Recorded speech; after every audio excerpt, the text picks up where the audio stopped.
পরিবর্তিত একত্রিত আমার কোরআন, পবিত্র কোরআন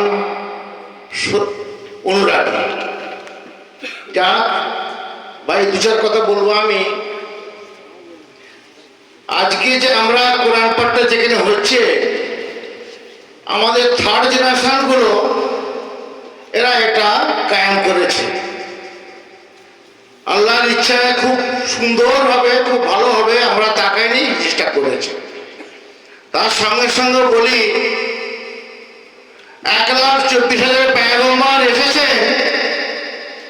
স্টেপ বাই স্টেপ তওরাত, জবুর, ইনজিল, কোরআন। কোরআনকে আল্লাহ নবীর উপরে নাযিল করেছে। লামান জান্না হাযাল কোরআনা আলা জাবাল রাইতাহু।